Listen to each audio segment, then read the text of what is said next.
Hello friends, Vaishali homes કિચનમાં આપનું સ્વાગત છે। આજે આપણે બનાવીશું ભરેલા કારેલા। તો મેં અહીંયા લીધા છે નાના કારેલા। આપણે 250 ગ્રામ કારેલા લીધા છે। તો આપણે એને ઉપરથી પહેલાં સાફ કરી લઈશું। આ રીતે સાફ કર્યા પછી આપણે એની અંદર વચ્ચે એક ચીરો પાડી દેવાનો છે અને એની અંદરના જે બીજ છે એ આપણે નીકાળી દેવાના છે। બીજ નહીં નીકાળીએ તો આપણે જે મસાલો ભરવાનો છે તો બધો મસાલો બહાર નીકળી જશે, એટલા માટે બધા કારેલાને આપણે આ રીતે તૈયાર કરી લઈશું।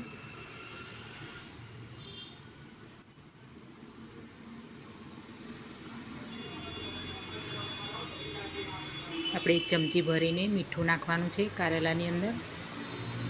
મીઠું નાખવાથી અંદરની જે કડવાશ છે તે દૂર થઈ જાય છે।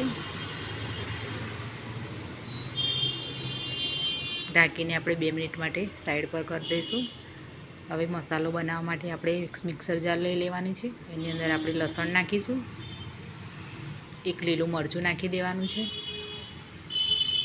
અડધી ચમચી આપણે જીરું નાખવાનું છે,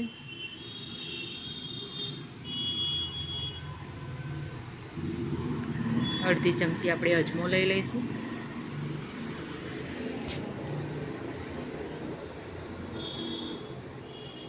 અડધી ચમચી આપણે હિંગ નાખવાની છે,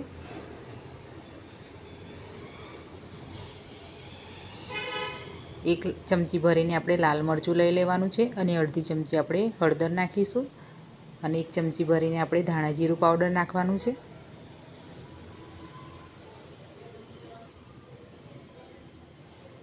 હવે આપણે એક સ્વાદ પ્રમાણે મીઠું નાખવાનું છે।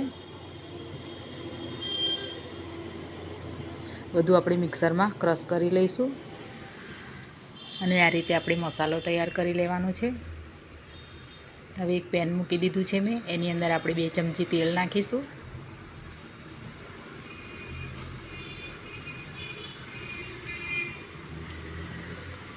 મસાલાને આપણે શેકી લેવાનું છે।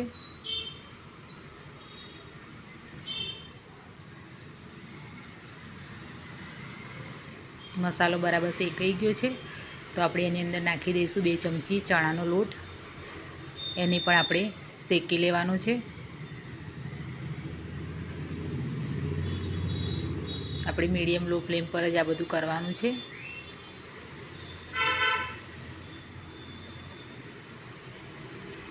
મસાલો તૈયાર થઈ ગયો છે તો આપણે એને ઠંડો કરી દઈશું।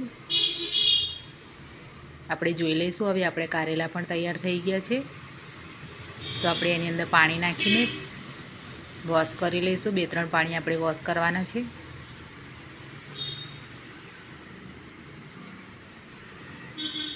કારેલા આપણે વોશ કરી લીધા છે તો હવે આપણે હવેને 2 હાથથી આપણે દબાવીને નીચોવી લઈશું તો અંદરનું જે પાણી છે એ બધું નીકળી જાય, એટલા માટે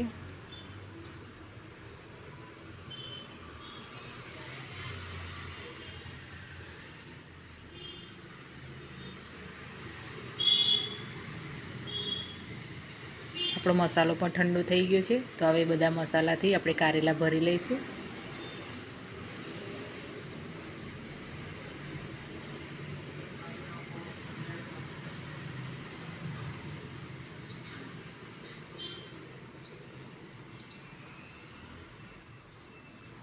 તો આ રીતે આપણે તૈયાર કરી લીધા છે।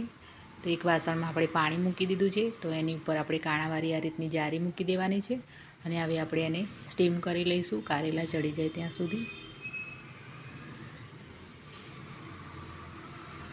તો તમે જોઈ શકો છો તૈયાર થઈ ગયા છે તો આપણે ગેસ બંધ કરી લઈશું।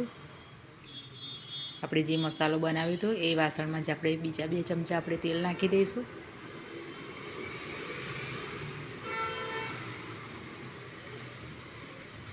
અને એની અંદર બધા કારેલાને આપણે 2 મિનિટ માટે શેકી લઈશું।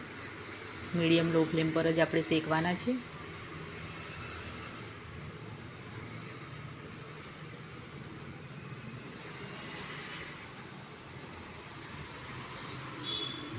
આપણે ઢાંકીને મૂકી દઈશું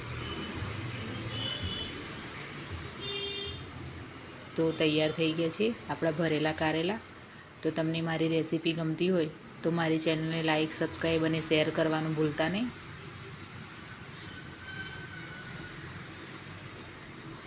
આ રીતે મસાલાથી આપણે જે કારેલા બનાવીએ છીએ તો તમે એકવાર જરૂરથી ટ્રાય કરજો।